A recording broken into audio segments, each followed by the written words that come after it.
más importante, migra hacia, digamos, las fechas lo han puesto hacia el año 1000 aproximadamente. Ustedes generalmente van a encontrar hacia el año 1200, pero las fechas están yendo hacia atrás un poco por la cuestión de la cuestión de los hallazgos de los restos cerámicos, y lo han fechado hasta el año 1000 incluso. Entonces viene de algún punto del norte, no bien determinado, de algún punto del norte de Mesoamérica. Xolotl tiene hacen una gran migración los chichimecas de Xolotl y llegan a lo que es el norte de la cuenca buscando un punto para establecerse, ¿no? Y lo que tenemos aquí es justamente en el códice Xolotl, porque hay este códice que nos narra la migración de Xolotl y el establecimiento de Xolotl. Esta es la primera lámina.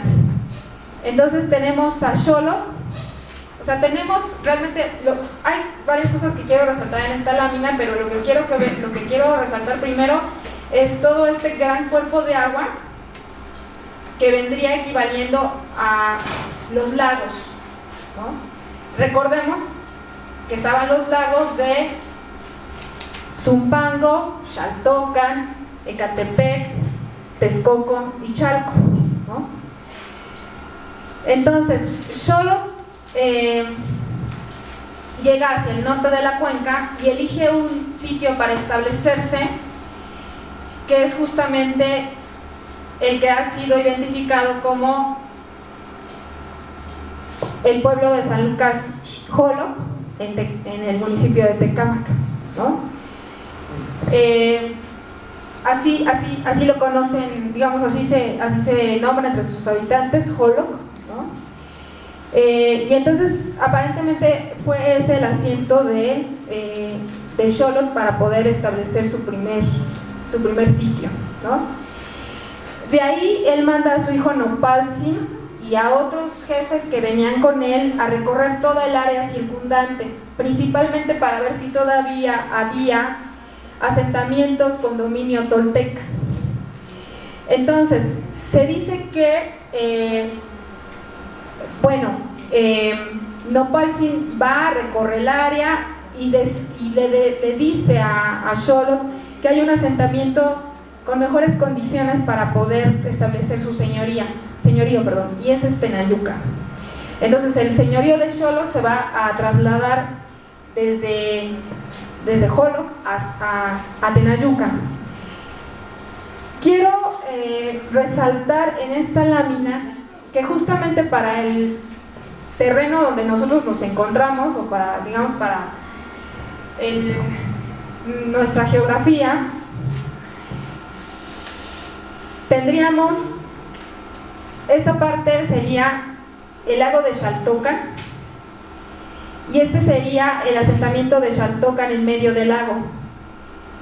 Esta línea que ustedes ven sería el estrecho de San Cristóbal, o la pequeña laguna de San Cristóbal, como después se le llamó, y aquí hay una canoa. Hay una canoa que divide el estrecho de San Cristóbal y el lago de Texcoco, porque este ya sería, digamos, hacia el lago de Chalco.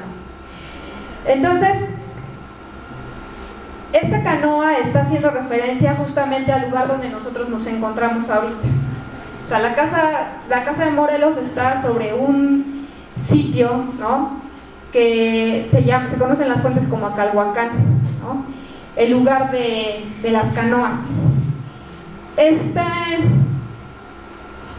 canoa ha sido una de las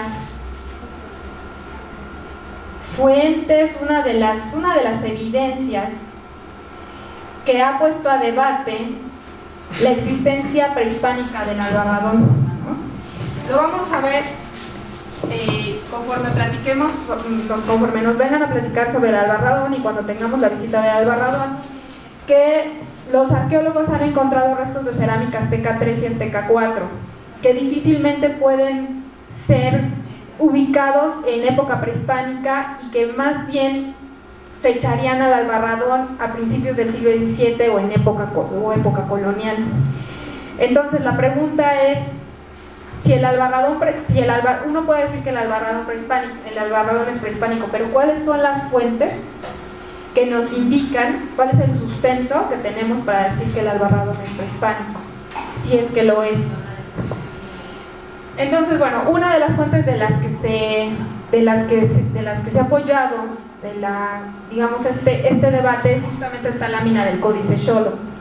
Entonces, esta canoa, yo aquí digamos que lo puse, ¿qué es? ¿No? ¿Qué significa? ¿Qué representa? Es solamente el lugar donde estaban las canoas. Y entonces pongámonos a pensar, si hay un lugar donde están las canoas, entonces ¿qué es? ¿Es solamente un embarcadero? ¿Es una canoa que representa el paso de un lago a otro? Y si representa el paso de un lago a otro, ¿por qué no hay una canoa entre el estrecho de San Cristóbal y el lago de Xaltocan? Y si representa el paso de un lado a otro, ¿por qué no hay una canoa entre el lago de Texcoco y el lago de Chalco, por ejemplo? Entonces, ¿cuál era realmente la función primordial de Acalhuacán y qué había en Acalhuacán, ¿no? Como lo vamos a ver, pues según el registro arqueológico y según lo que nos platicó Nadia, es que pues hace unos años se hicieron unas excavaciones aquí atrás del albarradón, entre el albarradón, digamos, justamente en esta parte de atrás, y se encontraron muchos entierros, se encontraron conjuntos habitacionales y también se encontró un montículo salinero, pero eso no nos evidencia absolutamente nada. Lo cierto es que es un sitio importante en las fuentes, un sitio que es un paso estratégico, o sea, desde la migración de Xolotl, y eso es lo que quiero recalcar, es que Acalhuacán, digamos Acalhuacán a un lado del lago, en la orilla del lago, y Ecatepec en el cerro, son puntos estratégicos. Acalhuacán porque este es justamente el punto en donde se estrecha el lago, en donde ya no es posible pasar con tanta facilidad. Y Ecatepec porque es un cerro desde el cual, si ustedes van al cerro, independientemente de la parte del cerro donde estén, se ve hacia el norte, digamos, viendo hacia Chiconautla, absolutamente todo, ¿no? O sea, no hay otro punto, digamos, más al norte en la Sierra de Guadalupe, desde donde uno pueda divisar el paisaje hacia Texcoco. Y se encuentran en la misma, digamos, en esta dirección, el cerro de Ecatepec y el cerro de Chiconautla, ¿no? Entonces, este punto es un paso sumamente importante y va a ser completamente estratégico para todas las sociedades que vivan ahí desde este momento, y como, digamos, estamos sosteniendo en el libro que estamos terminando, hasta nuestros días, ¿no? Es un punto, Ecatepec es un punto estratégico para todos en algún momento dado. Claro, estas formas de estrategia van a cambiar a lo largo del tiempo, como vamos a ver. Otra de las fuentes en las que uno puede encontrar referencias al albarradón es el texto de Ixtlilxóchitl. Sin embargo, aunque Ixtlilxóchitl se refiere al albarradón como un puente de piedra y lo menciona en las batallas de los tepanecas contra los texcocanos, resulta ser que Ixtlilxóchitl obviamente no vivió en ese tiempo. Ixtlilxóchitl vivió a finales del siglo XVI y principios del siglo XVII. Entonces él está narrando desde lo que él ve en ese momento, o sea, está narrando hechos anteriores, pero desde lo que él ve físicamente en ese momento. Entonces, uno puede decir, ah, sí, había un puente de piedra porque lo dice, había un puente de piedra hacia el siglo XII o XIII porque lo dice Ixtlilxóchitl. Pero aquí es donde debemos de tener cuidado con las fuentes, porque las fuentes, como es gente que está narrando los hechos de manera indirecta, ¿no? O sea, que no está viviendo los acontecimientos en ese momento, puede decir, ah, bueno, sí, ocurrió, es como si yo les dijera, es que aquí había justamente, ¿no? un montón de entierros y unas casas aquí atrás del Albarradón, pero eso no significaba que estuvieran al mismo tiempo el Albarradón y las casas, ¿no? Y es lo mismo que le pasa a Esquilxóchitl, ¿no? Hubo una batalla que se libró junto al puente de piedra, pero es el puente de piedra que él ve y la batalla que se libró mucho tiempo atrás. Entonces hay que tener, repito, hay que tener cuidado con la información de las fuentes, ¿no? Y respecto al Albarradón hay una fuente indirecta, ¿no? Que es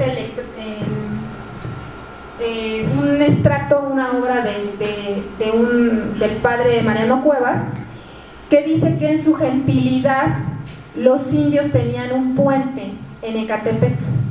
Entonces sí está haciendo referencia a la existencia de un puente antiguo, pero no hay alguna fuente en concreto que nos dé la existencia de este puente antiguo. O sea, no hay referencias directas a la existencia prehispánica del Albarradón. Eso es a donde quiero llegar. Solamente hay referencias indirectas, que lo que nos pueden plantear, digamos, es, pues evidentemente la existencia de una base que sirviera como puente o como paso entre los lagos, pero que no se hizo de piedra ni formalmente construido, sino hasta que se necesitó desaguar el Valle de México y que se necesitó construir un paso por tierra, ¿no? Que no fue sino hasta finales del siglo XVI y principios del siglo XVII. Esta lámina es la lámina 2 del Códice Xolotl, y quiero aquí empezar a resaltar que bueno, una de las cosas que se ha dicho, lo ha propuesto el arqueólogo Raúl García, es que Xolotl buscó, eso es algo que habría que corroborar con la parte de la geografía y el registro arqueológico, que Xolotl, su hijo y toda la gente que componía su séquito, por decirlo así, buscaban lugares que estuvieran en cuevas, ¿no? Que justamente fuera la cueva fuera el refugio del emplazamiento, o sea, o que estuviera en una cueva y que de ahí hacia abajo, o sea, es decir, en un cerro, y que de ahí se extendiera todo el sitio. Entonces, en esta lámina 2 del Códice Xolotl, cuando Xolotl se establece, llegan 3 personajes de 3 grupos distintos: acolhuas, tepanecas y, como se les ha llamado tradicionalmente en la historiografía, otomís, pero que digamos que la gente que se dedica a estudiar otomís pues ha dicho, ¿saben qué? Los mexicas fueron los que le pusieron el nombre de otomís, que se referían a los que cazaban. ¿Por qué? Porque los consideraban diferentes a ellos, porque no eran los que practicaban la agricultura, los sedentarios, como los mexicas, ¿no? Los que hablaban náhuatl, sino los que traían arcos y flechas, o los que cazaban, y de ahí pues viene entonces el vocablo de otomí. Entonces, pues los investigadores los investigadores que se dedican a estudiar a los otomís, entonces les han dado el nombre en su lengua, que es el ñañú. Entonces, llegan estos 3 señores, ¿no? Que venían de Toluca, de Michoacán y de Texcoco a ver a Xolotl, y Xolotl decide casar a sus 3 hijas con estos 3 señores y darles un territorio para habitar, para construir su señorío. Y a lo que a nosotros nos importa de esta parte es que el señorío que le da justamente a los ñañú es Xaltocan. Igual, lo mismo, en esta lámina sigue apareciendo.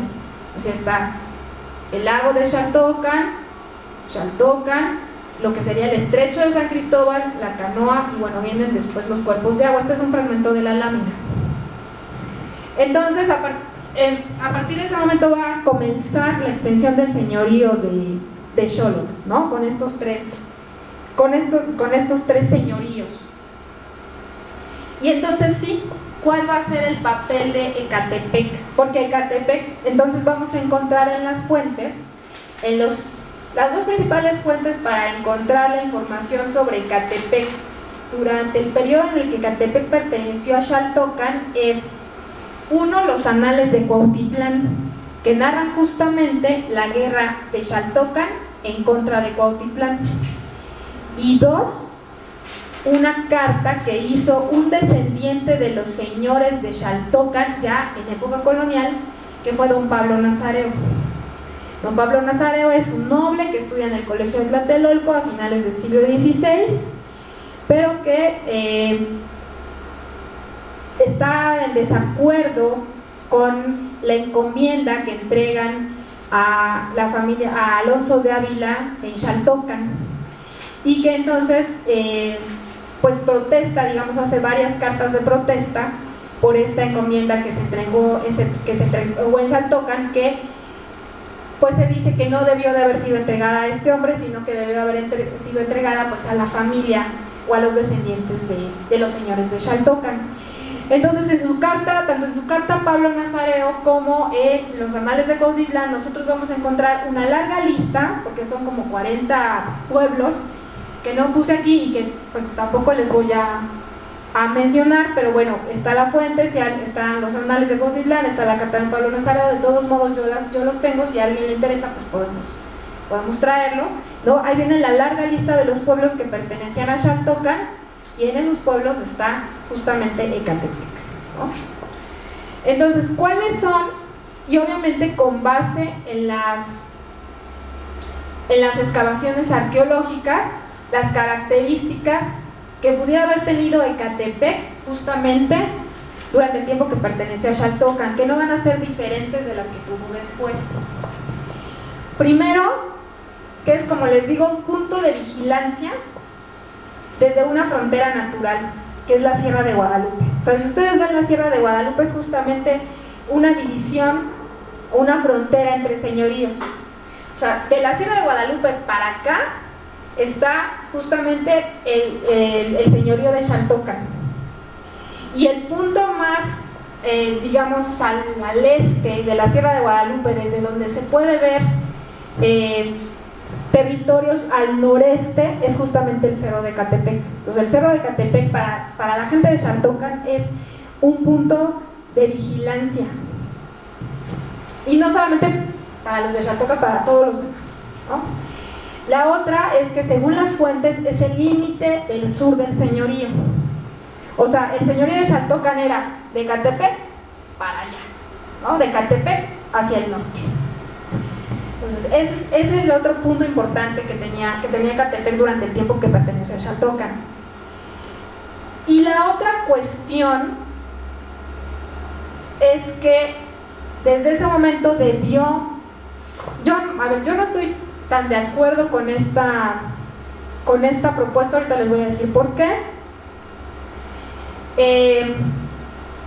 En opinión de los arqueólogos es que a partir de este momento, desde que Ecatepec pertenecía a Xaltocan, debió de haberse generado la advocación al culto de Quetzalcóatl, el culto a Quetzalcóatl con su advocación del dios al viento, por las estructuras dedicadas a Quetzalcóatl, templos circulares que han encontrado en el cerro asociados a cerámica Coyotlaltelco. La cerámica Coyotlaltelco se ha relacionado como la cerámica típica del periodo del señorío de Xaltocan.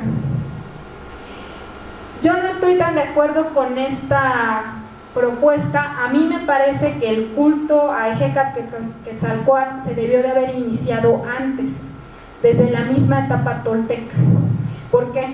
Porque en Tula la principal advocación era justamente Quetzalcóatl. Entonces el culto de Quetzalcóatl debió de haber sido distribuido, por así decirlo, a todos los lugares en donde hubo gente tolteca, o hubo gente que venía de Tula y que se asentó en muchos lugares.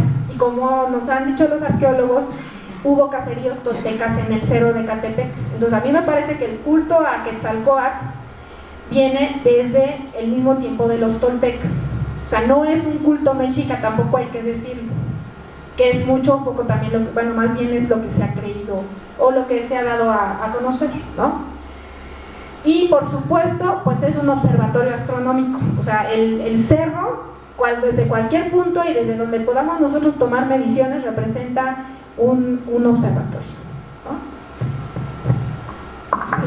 Perdón, nada más algo, es muy breve y también muy, quizá sin mucho fundamento, que se maneja en la tradición oral.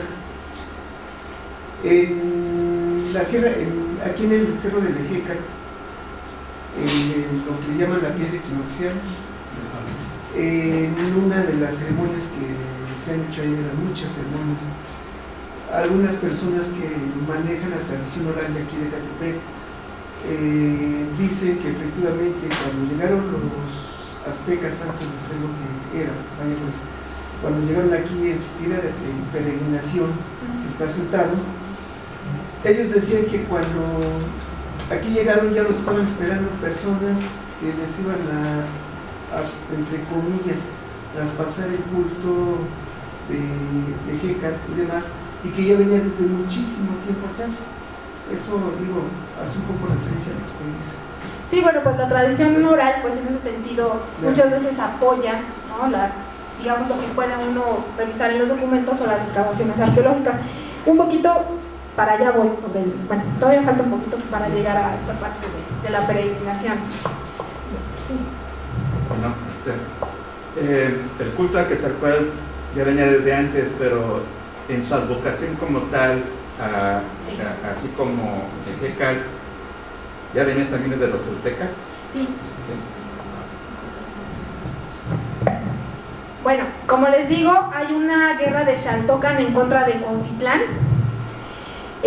Cuautitlán también era otro señorío importante que está, digamos, pues del otro lado, por así decirlo, de la Sierra de Guadalupe, ¿no? El debilitamiento que tuvo Xaltocan durante su guerra de Cuautitlán, durante la guerra con Cuautitlán, a pesar de que Xaltocan ganó la guerra, lo aprovechó un señorío que era, a fin de cuentas, formado con los descendientes de Xolotl, que fue el señorío de Azcapotzalco. Azcapotzalco, o los tepanecas, como comúnmente se le han llamado, decidieron conquistar Xaltocan a raíz de su debilitamiento por la guerra contra Cuautitlán, y entonces se adueñaron de sus territorios. En contraste con la evidencia arqueológica, en el momento en que decae Xaltocan y empieza el florecimiento de Azcapotzalco, hay carencia de estructuras y de cerámica en Ecatepec, ¿no? Hay mucho menor cantidad de restos arqueológicos, digamos, en lo que sería hacia el siglo, en la etapa correspondiente hacia el siglo XIV, porque hay un despoblamiento.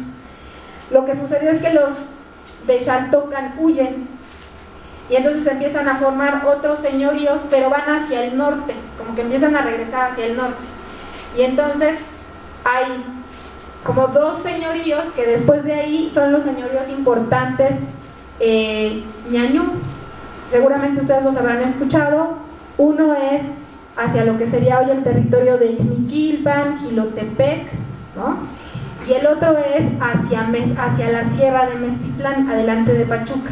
Digamos que esos son como los dos puntos en donde como que van huyendo o como que se repliegan los de Xaltocan, ¿no? O los ñañús, o sea, ya como se le conoce esta cultura otomí o cultura ñañú.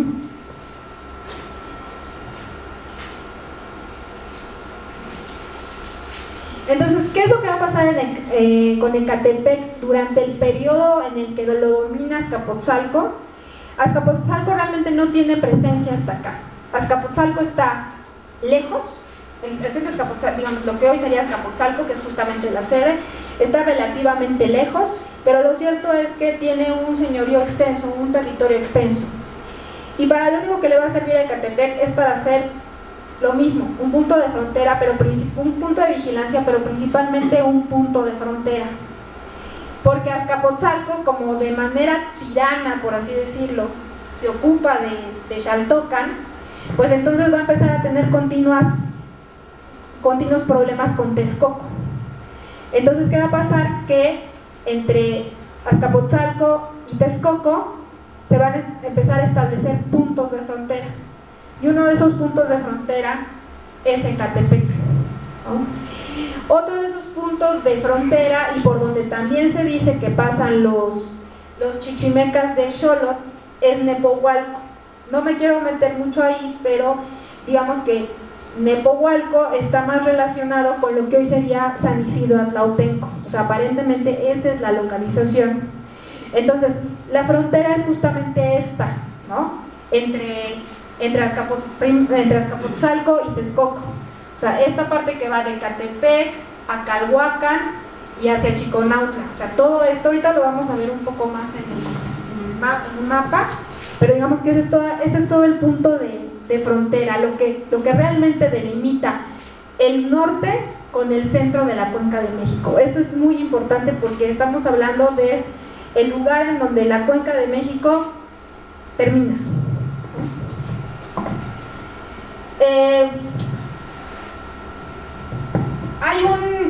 Como les digo, hay guerras continuas entre Texcoco y Azcapotzalco a mediados del siglo XV, y Texcoco va a ganar, va a terminar con el dominio tepaneca. Así es que va a recuperar los territorios que originalmente eran de Xaltocan y se los va a quedar. Y entonces, ¿qué va a pasar? Que Ecatepec en ese momento va a pertenecer a Texcoco. Por eso, ustedes seguramente, si han leído algunos códices, algunos mapas, se van a encontrar con que Ecatepec algún tiempo perteneció a Texcoco. Es un área de pescadores, donde había un embarcadero, porque como les digo, aquí se conectaban los lagos, ¿no? Y la cuestión es que justamente Ecatepec hay códices, particularmente en la matrícula de tributos y el códice mendocino, que reúnen todos los pueblos tributarios de Tenochtitlan, pero están separados conforme los señoríos que se hizo Tenochtitlan después de la Triple Alianza. Entonces, como parte de la provincia de Texcoco aparece Ecatepec. Ecatepec fue tributario de Tenochtitlan y aparece justamente en el códice mendocino. Yo les invito a que revisen, si no la han visto, la exposición sobre Ecatepec que está aquí afuera, y que justamente tiene algunas láminas donde aparece Ecatepec en los códices, y una de esas es la del códice mendocino. Ahí pueden ver ustedes perfectamente la imagen, y ahí pueden ver porque está las hojas de la matrícula de tributos y del códice mendocino están dispuestas de tal manera que vienen todos los productos que se tributaban, y hasta el final, abajo, los topónimos, o sea, los lugares que tributaban. Entonces, en la lámina 21, si no me equivoco, 22, que es donde está Ecatepec, a mí hay dos cosas que me han llamado mucho la atención. Una, que Ecatepec tribute trajes guerreros. Trajes son verdes, son rojos, son blancos. O sea, si ustedes ven la lámina de este tipo, los van a encontrar. ¿Cómo se hacían esos trajes? Pues se hacían con mantas de algodón, porque eran trajes de algodón, y se hacían con plumas, ¿no? Hay otra cosa que tributa Ecatepec, ahí dice que son trojes de frijol y de huautli, pero no tributa sal, ¿no? Eso a mí me parece muy llamativo, ¿no? Me parece llamativo por varias cosas. Primero, porque para tributar trajes debió de haber sido un sitio en donde justamente aquí se elaboraban los trajes, o por lo menos se hacía de otros sitios que le entregaban la materia prima para poder elaborar esos trajes. Y ese es un tema que no se ha estudiado. Desafortunadamente realmente no hay fuentes. Pero aquí es cuestión de relacionarlo ya con los mercados prehispánicos, ¿no? Donde había mantas de algodón, todos los pueblos tributaban mantas de algodón en la época colonial. En todos los lugares se hacían mantas de algodón, ¿no? Porque la pregunta es, ¿por qué Ecatepec tributaba trajes guerreros? ¿No? La segunda, frijol y huautli. ¿Ustedes saben qué es el huautli? Es el amaranto, ¿no? Contrario a la tradición que nosotros veríamos, por ejemplo, en pueblos del sur de la cuenca como Tulyehualco, donde hasta hay ferias del amaranto, en Ecatepec no hay, ¿no? En Ecatepec ya vinieron los cronistas y nos platicaron sobre los platillos, ¿no? Sobre los platillos y la comida que, bueno, se cree o se ha considerado como típica o como originaria del lugar, ¿no? Yo no recuerdo que nos hubieran comentado nada del amaranto. Entonces, si tributan amaranto es por algo, porque es un lugar donde se produce amaranto también. Y si tributan frijol, pues es porque también se cultiva frijol, ¿no? Pero no tributan sal. ¿Qué le pasa a la sal? Es de ahí donde yo me doy la idea y trato de sostener que la sal no iba hacia el centro de la cuenca, la sal va hacia el norte de la cuenca. O sea, la sal va de aquí para allá, ¿no? Y lo que sirve para la guerra, que en este caso son los trajes, lo que sirve para poder alimentar, que es el frijol y el amaranto, van hacia el centro.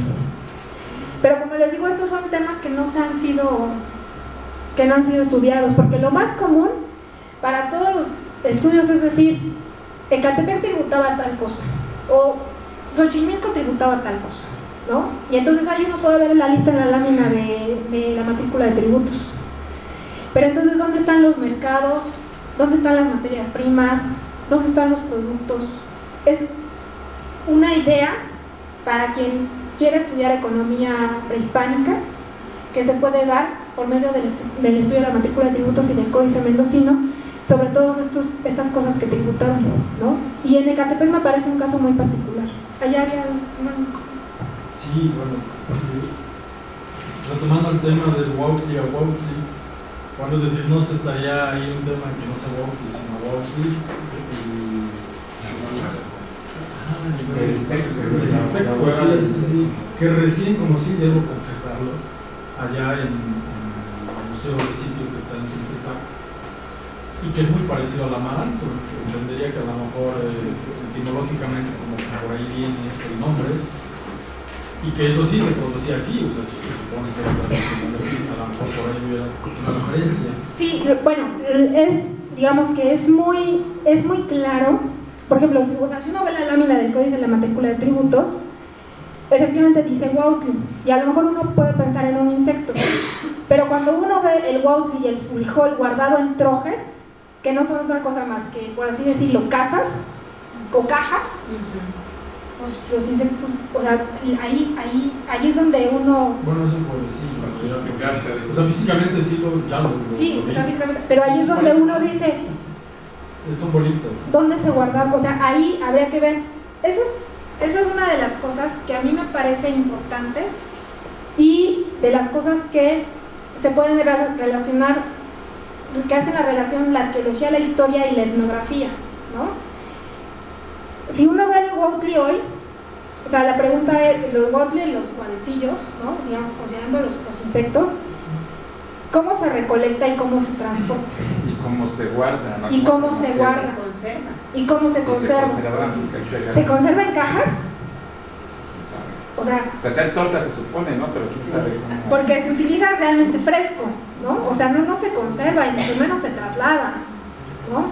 Entonces, ahí es donde a mí me salta. O sea, yo sí puedo pensar en que puede ser el huautli del insecto, pero si está guardado en cajas o en trojes, o sea, si está almacenado, pues yo creo que tiene que ser algo que se conserve, ¿no? O sea, que no sea tan perecedero, ¿no? Echaban sal. Yo pienso que más porque también era un pueblo, era un área de pescadores.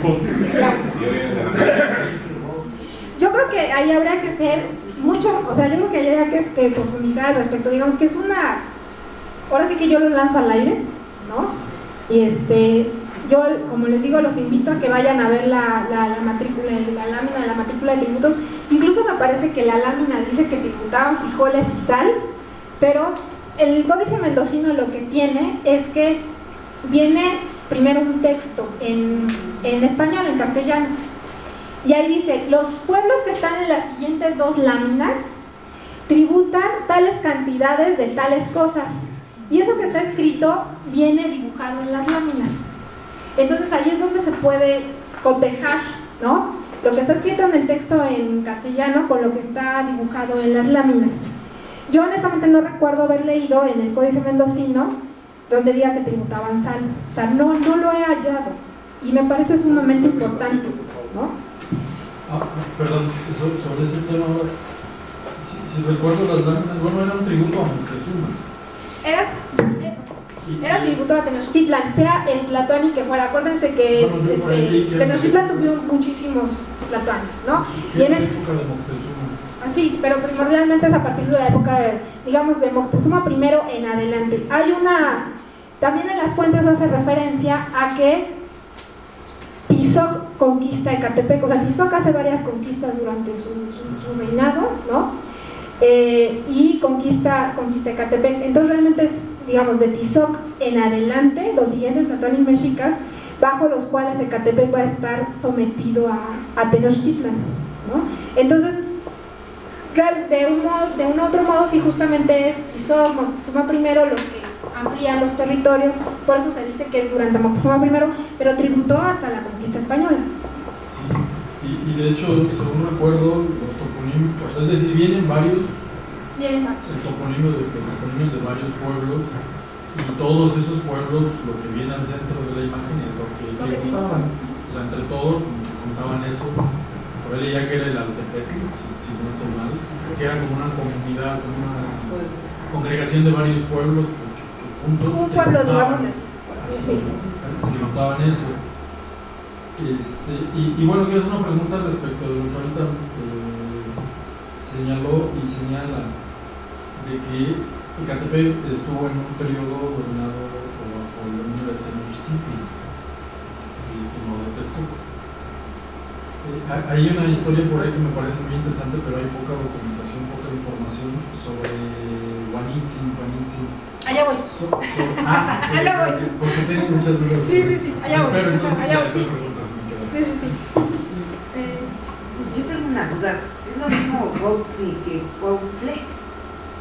Porque en una ocasión que platicamos con una gente de Jaltocán que nos hablaba sobre Moscú, él pronunciaba con E al final y nos decía que sus ancestros lo mantenían así en jarras de barro y que ahí lo mantenían. Él nos platicó, pero pues... ¿Pero qué mantenían? ¿La huevilla? ¿La huevilla, el insecto? Pero lo decía, no, Ismael sabe mejor náhuatl que yo. Pero a ver, la pregunta es que termina, yo escucho que dice I, y el señor lo pronunciaba con E al final. ¿Habrá alguna diferencia? ¿Huautle?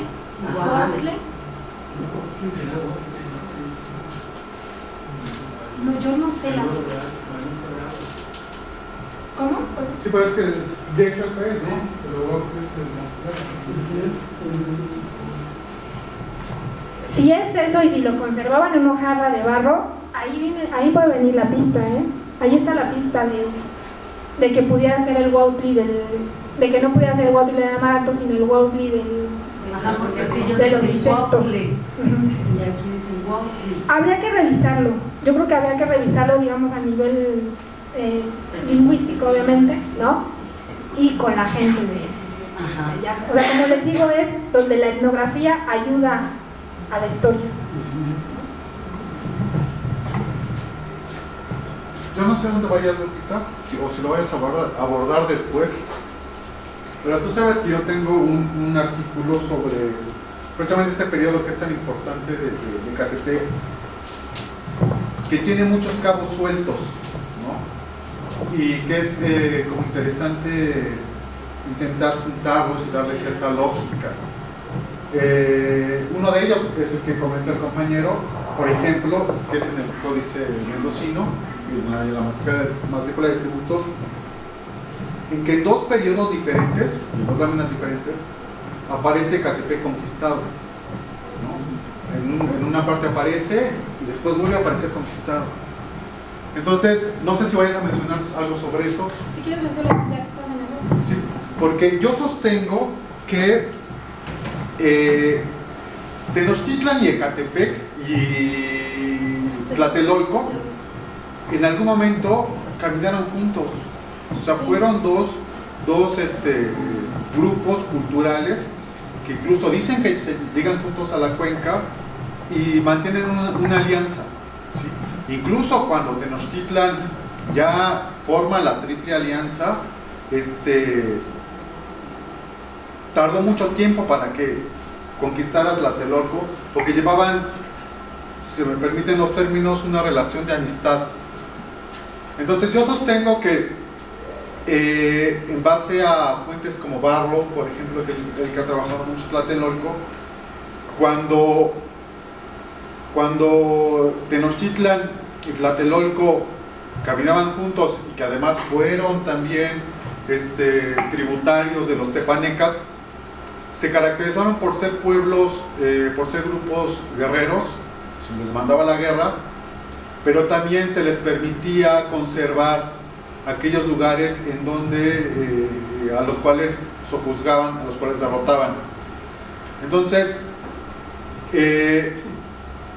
yo sostengo que Tlatelolco primero, Ecatepec, después de Texcoco, tributó a Tlatelolco. Después hubo una guerra que está perfectamente documentada entre Tenochtitlan y Tlatelolco, y cuando Tenochtitlan derrota a Tlatelolco, vuelven a conquistar a Ecatepec. Y curiosamente, después de que se dé esa conquista de Tenochtitlan para con Tlatelolco, en Ecatepec los dejó de haber tlatoanis. Lo que hubo fue un militar.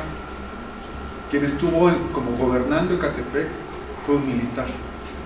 Entonces, a mí me parece como interesante también darle por ahí, porque está esta evidencia de las dos láminas que fue conquistado Ecatepec en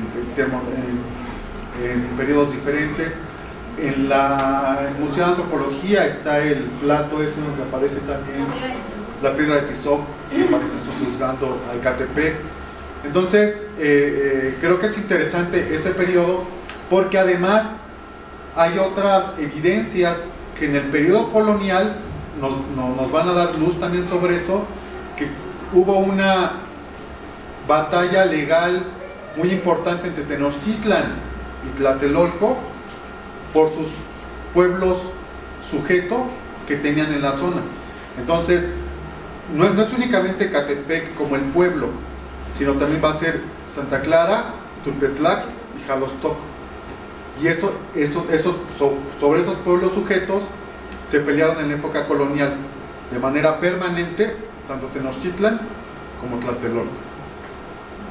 Entonces, bueno, básicamente era como yo creo que va a quedar como más claro cuando abordemos, bueno, ya para enero, la época colonial, porque originalmente la encomienda de Ecatepec comprendía justamente Coatitla, Jalostoc, Coacalco, Tulpetlac. O sea, no eran todos los pueblos que hoy conocemos como parte de Ecatepec. Entonces, ahí es rastrear a partir de cuándo pertenecían esos pueblos a Ecatepec. Y se va a ver en algún momento dado, justamente cuando el problema del otorgamiento de la encomienda, que los van a pelear la descendencia de Tenochtitlan, lo va a pelear Tlatelolco e inclusive lo va a pelear Xaltocan. Y ese motivo de pelea no es nada más porque sí. Ese motivo de pelea es porque en algún momento dado pertenecieron a Xaltocan, a Tlatelolco y a Tenochtitlan, ¿no? La pregunta es ¿cuándo? La pregunta es ¿cuándo y cuándo tuvieron ese papel, ¿no? Si uno lee la carta de don Pablo Nazareo y dice Ecatepec perteneció a Xaltocan y no lee nada más, dice pues Ecatepec pertenecía a Xaltocan a la llegada de los españoles.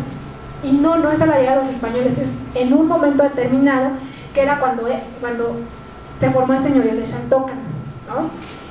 Si uno lee justamente la matrícula de tributos, si uno revisa la piedra de Tizoc, la pregunta es ¿Por qué si Ecatepec ya pertenecía a Tenochtitlan, por qué vuelve a ser conquistado por Tizón, por ejemplo? ¿No? Entonces es ahí donde vienen, y justamente ya lo comentó Ismael, ¿no? Así que ya no me voy a detener en eso, cuando Ecatepec es un lugar que pasa por diversas manos, ¿no? Pasa por Xaltocan, pasa por Azcapotzalco, pasa por Texcoco, va a pasar después por Tlatelolco, o aparentemente va a pasar primero por Ecatepec, luego un tiempo va a pasar por Tlatelolco y luego va a pertenecer a Tenochtitlan a la llegada de los españoles, que ya van a ser los últimos años de digamos antes de la conquista española, y eso va a provocar un montón de conflictos que solamente se ven en los documentos coloniales, o sea, en los códices y en otros mapas es muy difícil verlo, y no es sino en los documentos que hacen referencia a los pueblos de Ecatepec y a los pueblos que después fueron conformando la alcaldía mayor de Ecatepec durante el siglo XVII, como lo vamos a ver en su momento, quién reclama los tributos de esos pueblos o quién reclama mayor antigüedad de esos pueblos. Y Tlatelolco reclamó sobre Cuatitla, Tlatelolco reclamó sobre Tulpetlac, y no es casual tampoco que frailes de Cuautitlán y que frailes de Tlatelolco vinieran a evangelizar en su momento dado Tulpetlac y Cuatitla, ¿no? Y que obviamente el destino de las órdenes se escribió también de manera muy diferente en Ecatepec, pero esos dos, Coacalco, Tulpetlac y Cuatitla y Xalostoc, son evangelizados por frailes que venían de las doctrinas de Cuautitlán y después de las doctrinas de Tlatelolco, y eso también se debe a motivos de dominación en algún momento determinado. Ahora, otra cosa que hay que decir, yo creo que hay que hacer como hincapié, es que la dominación no es sinónimo de territorio o de extensión territorial, ¿no? Porque uno también pensaría en que, fíjense cuán grande era Azcapotzalco, que todo su territorio llegaba hasta acá. O sea, puede no ser una dominación de territorio continua, es simple y sencillamente que el señor de Ecatepec o el señor del pueblo que quieran que dependía de Azcapotzalco le rendía obediencia al señor de Azcapotzalco. O sea, hay que pensarlo en términos de poder político o de poder político, pero no de dominación, no de necesariamente de extensión territorial. Un poder sectorial. ¿Cómo? Un poder sectorial. Militar. Como poder militar, vamos a decirlo así, ¿no? Como un tipo de sumisión, ¿no? Y de poderío militar, porque son puntos estratégicos, ¿no? Esto es así sumamente importante y nos vamos a dar cuenta cuando lleguemos al siglo XIX, de hecho a finales del siglo XVIII con las reformas borbónicas, aunque de manera muy particular en el siglo XIX con la creación de los ayuntamientos, cómo se van a generar una serie de confusiones respecto a qué le pertenece a qué pueblo y qué no, porque los ayuntamientos, bueno, el municipio, ¿no? Está delimitado por una extensión continua territorial. Sin embargo, en la época colonial, pero derivado de la época prehispánica, no era así, ¿no? O sea, el dominio y la división política, si se me permiten los términos, no era territorial. Incluso el mismo Pedro Carrasco nos dice cómo los de Tenochtitlan podían tener en la zona de Ecatepec tierras, pero también los de Texcoco y también los de Tacuba. O sea, los tres incluso podrían estar muy cerca, ¿no? En territorio de Ecatepec. O sea, había un entreveramiento territorial que bajo nuestra lógica que tenemos en cuanto a las delimitaciones territoriales de los municipios o de los estados, pues era O sea, no cabe, ¿no? Hay otra lógica que es muy importante tener en cuenta. Y bueno, en la época colonial nos vamos a dar cuenta también a través de las tierras que se les dieron, la delimitación del fondo legal, los diferentes tipos de tierra, cómo eso choca con una delimitación tan cuadrada que nos surge, pues bueno, de la modernidad, ¿no? Sí. Con eso que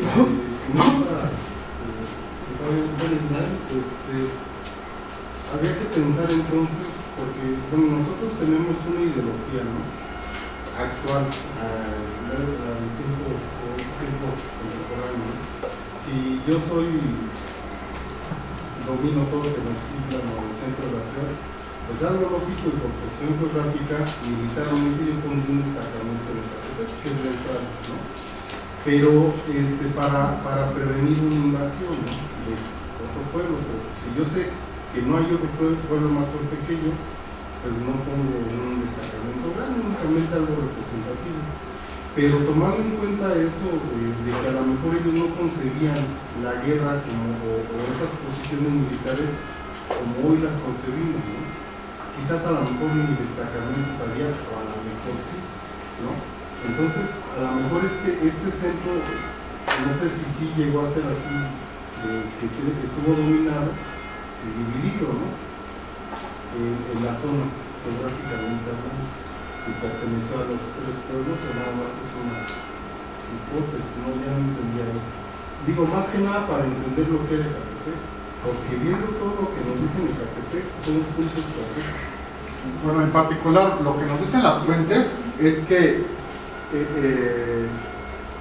no hay que idealizar a las culturas. A veces quedamos mucho en ese romanticismo. El mismo Gabriel Espinosa, en este libro del Brujo del Lago, nos dice cómo la cultura mexica era una cultura que sí devastaba el ambiente, ¿sí?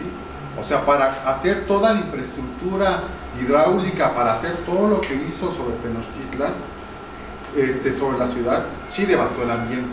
Se cortaron cualquier cantidad de árboles, y bueno, ahí Espinosa nos narró muy bien.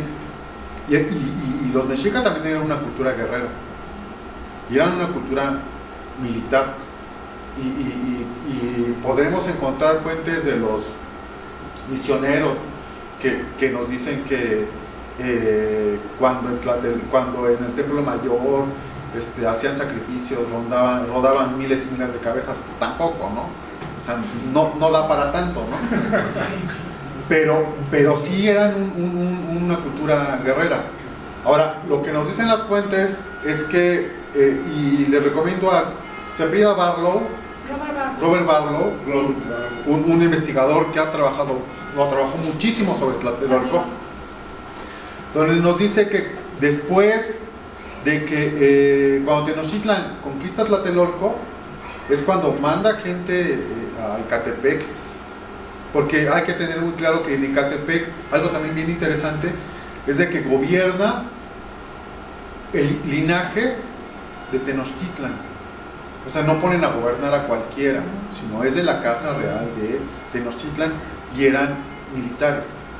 Y lo que les comentaba Lupita al principio, esperemos que algún momento lo hagamos. Subimos al cerro del Ejecat y nos paramos donde está la pared quenexial, hacemos un ejercicio de imaginación y nos vamos a dar cuenta que tenían un panorama acerca de lo que estaba del otro lado. Además, del otro lado estaba Teotihuacán y estaba el Cerro Gordo. Esa zona fue muy importante no solo para Teotihuacán, una cultura como que le antecedió, pero era la entrada hacia la Ciudad de México. Entonces sí era un lugar estratégico militar, y sí hubo militares cuando reinó la casa gobernante de Tenochtitlan. También quizá algo de lo que nos genera confusión, o a mí de repente me genera confusión, es que cuando hablamos del Ecatepec prehispánico nos imaginamos el Ecatepec que hoy tenemos, geográficamente hablando, pero en realidad era San Cristóbal, era el pueblo de Ecatepec. Tulpetlac, Coatitla, Jalostón, eran otros pueblos, o sea, era otro tema, ¿no? Entonces, era un punto como muy específico. Hablar de Ecatepec era hablar del cerro de Hécat y lo que había a la falda, y nada más, prácticamente, ¿no? Sí, o sea, son pueblos distintos y justamente es Ecatepec, digamos, Ecatepec de las alturas, ¿no? En el cerro, y Acalhuacan en el borde del lago, ¿no? Que es donde estamos ahorita. Y otros eran Tulpetlac, Jalostón, Coacalco y Coatitla. Entonces, que esos son los pueblos que están registrados históricamente. Bueno, Chiconautla, pero como les digo, bueno, ya es parte de otra historia, ¿no? Entonces, esos son los pueblos que de origen están registrados. Esta relación del pueblo de Atlautenco con Nepohualco, pero no es o sea, digamos, los nombres no coinciden, pero aparentemente es el mismo, ¿no? Pero de los demás ya no hay registro. Hay una propuesta que tiene justamente, que hace Asunción García Zampari, que la van a ver también aquí en las láminas, no sé exactamente, yo no recuerdo el nombre prehispánico, pero si ven también en las láminas de aquí de la exposición, es la relación de Guadalupe Victoria con otro topónimo en náhuatl, con otro topónimo que justamente también viene en la matrícula de tributos, ¿no? Que a reserva obviamente de comparar, de cotejar las localizaciones, corroborar las localizaciones, sería otro de los registrados, pero de ahí en fuera ya no hay otro. Yo siempre he tenido la duda, que estaban hablando de tributos de trajes de guerrero. Se dice, bajo la tradición oral, que en San Isidro Tlautenco, a San Isidro Tlautenco, había peleteros, trabajaban la piel, y en Coatitlán había tejedoras. ¿A eso se deberá el hecho de la facilidad de Ecatepec que tributaba trajes de guerrero? Eso yo creo que es que puede ser, pero no es determinante. O sea, es algo que es un estudio, los historiadores decimos de larga duración, ¿no? O sea, que habría que revisar desde cuándo hay tejedoras. O sea, porque si las tejedoras nada más vienen desde el siglo XX, pues entonces ahí hay un hoyo en la historia, ¿no? Pero si las tejedoras vienen más atrás, entonces sí se puede llegar a establecer ese tipo de relaciones, ¿no? O sea, con cualquier caso, con cualquier oficio, para cualquier pueblo, ¿no? Ahora habría que ver si Ecatepec, no recuerdo, no tengo el dato así como en la mente, pero estaban los Saltepetl que comentabas, que era el pueblo cabecera, pueblo en donde había una mayor consolidación tanto poblacional como económica y política. Administrativa. Y tenían sus pueblos sujetos. No recuerdo si Coatitla y ¿quién decías? Y Atlautenco pertenecían en la época prehispánica a Ecatepec, ¿no? En la tira de tributos no aparece. Sí, ¿qué podríamos hacer? Cotejarlo, por ejemplo, con que ya es con la época colonial.